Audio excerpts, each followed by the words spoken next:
नमस्कार, खेलों में खास में आप सभी का स्वागत। मैं हूं संजय बैनर्जी। शुरुआत सुर्खियों के साथ।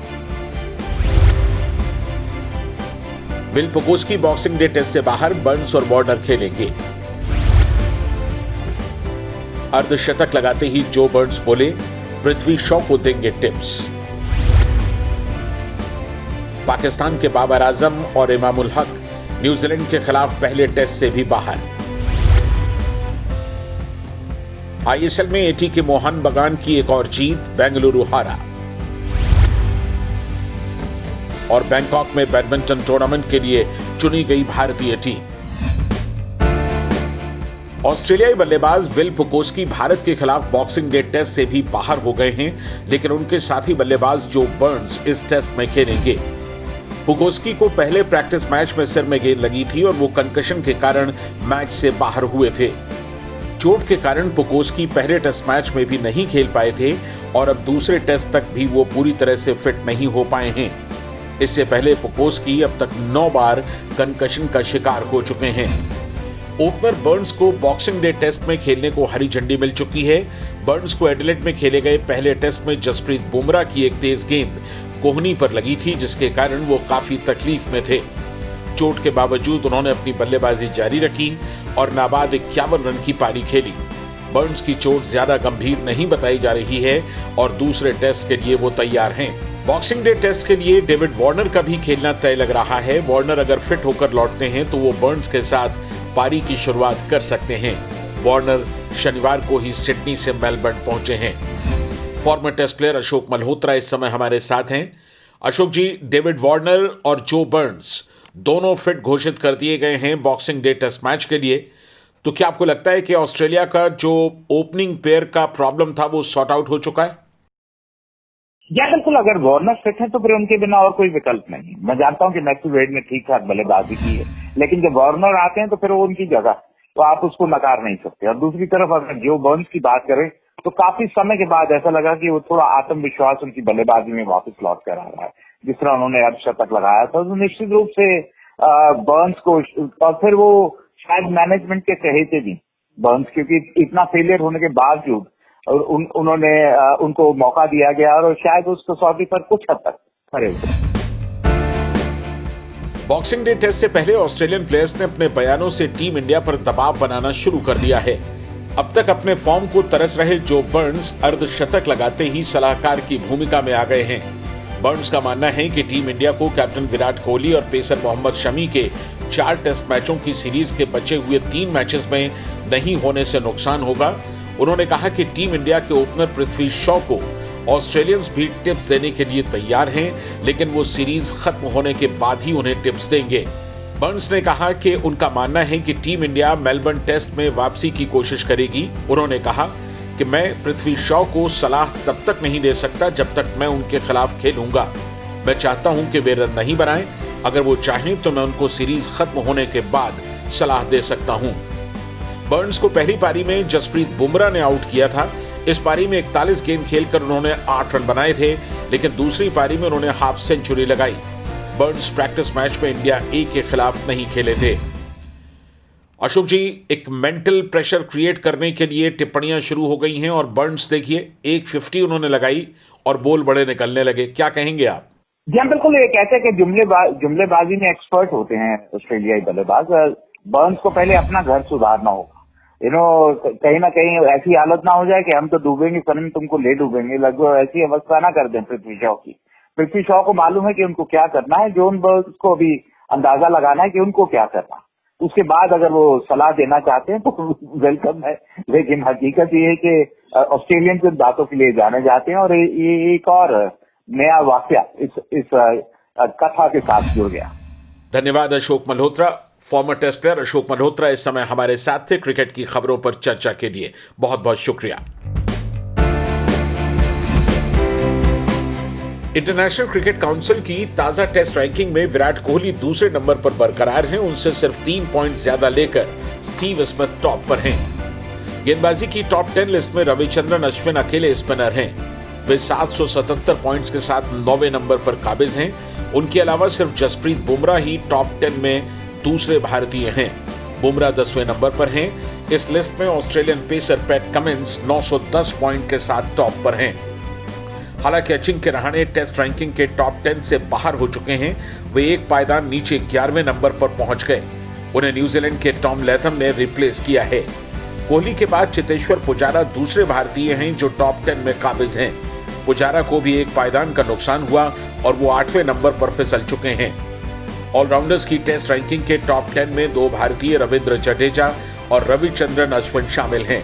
जडेजा तीसरे और अश्विन 6वें नंबर पर काबिज हैं। इस लिस्ट में इंग्लैंड को वर्ल्ड कप जिताने वाले बेन स्टोक्स टॉप पर हैं। पाकिस्तान के कप्तान बाबर आजम और सलामी बल्लेबाज इमामुल हक न्यूजीलैंड के खिलाफ पहले टेस्ट में नहीं खेल सकेंगे। पिछले हफ्ते क्वींसटाउन में ट्रेनिंग सेशन के दौरान इमाम को बाएं अंगूठे में फ्रैक्चर हुआ था, जबकि एक दिन बाद बाबर आजम के दाहिने हाथ के अंगूठे में भी फ्रैक्चर हो गया। पहला टेस्ट 26 दिसंबर से माउंट मॉन्गनुई में खेला जाएगा। हालांकि सिलेक्शन कमेटी ने 17 खिलाड़ियों की टीम में डोमेस्टिक क्रिकेट में अच्छा परफॉर्म करने वाले इमरान बट को जगह दी है। दोनों को अभी भी टीम के मेडिकल स्टाफ की निगरानी में रखा गया है और उनके नेट्स में लौटने में अभी वक्त लगेगा। बाबर की गैर मौजूदगी में विकेटकीपर बल्लेबाज मोहम्मद रिजवान पहले टेस्ट में पाकिस्तान की तरफ से कप्तानी करेंगे। दोनों देशों के बीच 3 T20 मैचेस की सीरीज का आखिरी मुकाबला आज नेपियर में खेला जा रहा है। जैसा कि आप सुन चुके हैं, मेजबान न्यूजीलैंड ने पहले 2 मैच जीतकर सीरीज अपने नाम कर ली है। अफगानिस्तान में इंटरनेशनल मैचेस की मेजबानी के लिए पहला इंटरनेशनल स्टेडियम बनेगा। अफगानिस्तान क्रिकेट बोर्ड के मुताबिक इसके निर्माण के लिए राष्ट्रपति मोहम्मद अशरफ गनी ने राजधानी काबुल में 12,000 स्क्वायर मीटर जमीन को मंजूरी दे दी है। अफगानिस्तान ने शुरुआती दिनों में यूएई के शारजा को होम ग्राउंड बनाया था। उसके बाद एसीबी ने भारत के देहरादून को होम ग्राउंड के तौर पर अपनाया। अफगानिस्तान बोर्ड ने 2019 में होम ग्राउंड को लखनऊ के इकाना क्रिकेट स्टेडियम में शिफ्ट कर दिया। बताया गया है कि नए बनने वाले स्टेडियम की क्षमता 35,000 दर्शकों की होगी और स्टेडियम में 5 स्टार गेस्ट हाउस के साथ स्विमिंग पूल, इंडोर और outdoor academy, health clinic, car parking और प्रशासनिक कार्यालय के साथ मस्जिद भी होगी।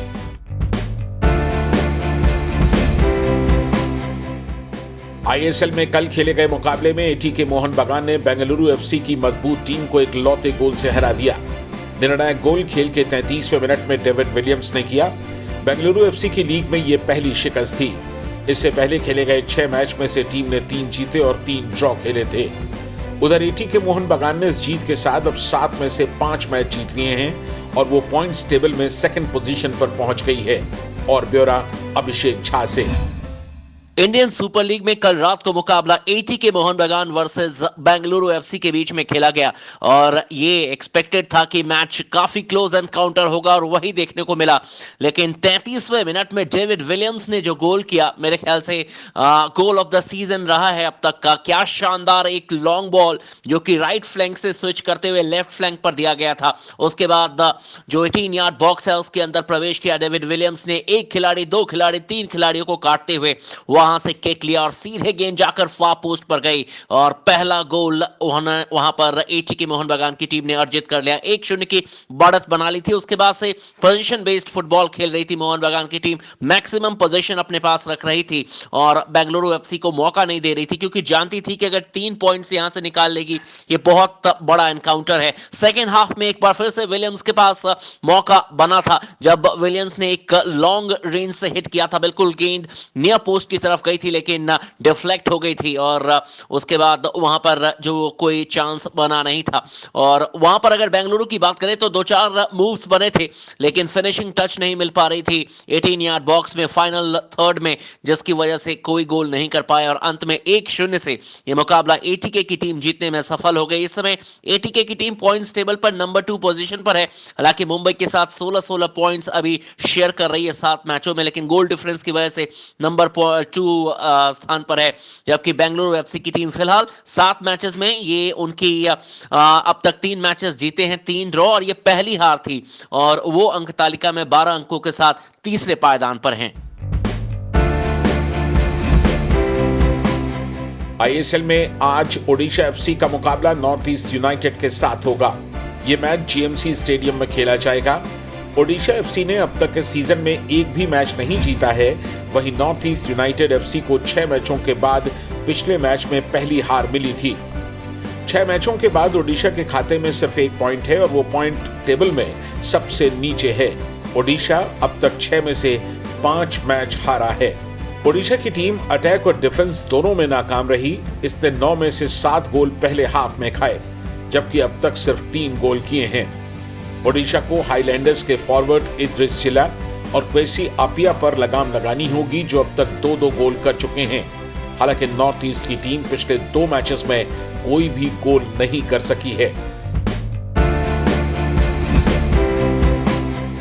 भारत की साइना नेहवाल और पीवी सिंधु करीब 10 महीने बाद कोर्ट पर उतर रही हैं। बैडमिंटन एसोसिएशन ऑफ इंडिया ने बैंकॉक में अगले महीने होने वाले 3 टूर्नामेंट्स के लिए 8 मेंबर्स की भारतीय टीम का ऐलान किया है।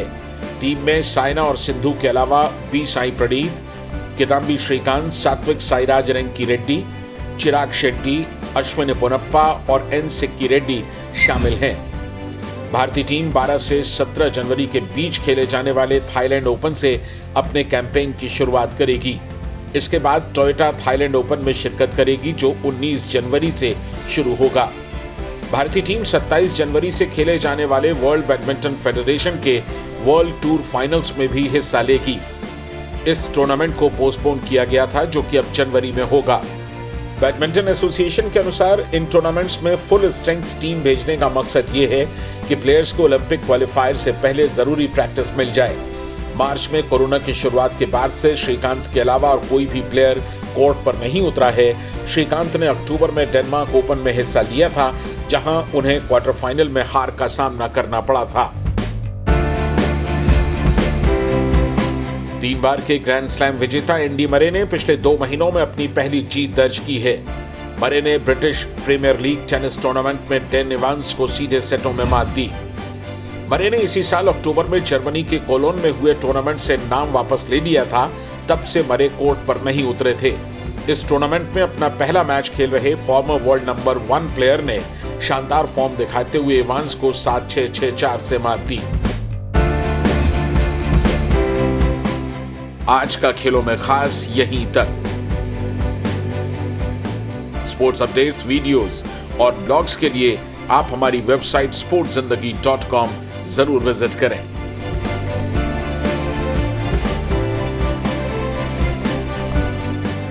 हमारी ईमेल आईडी है connect@sportszindagi.com।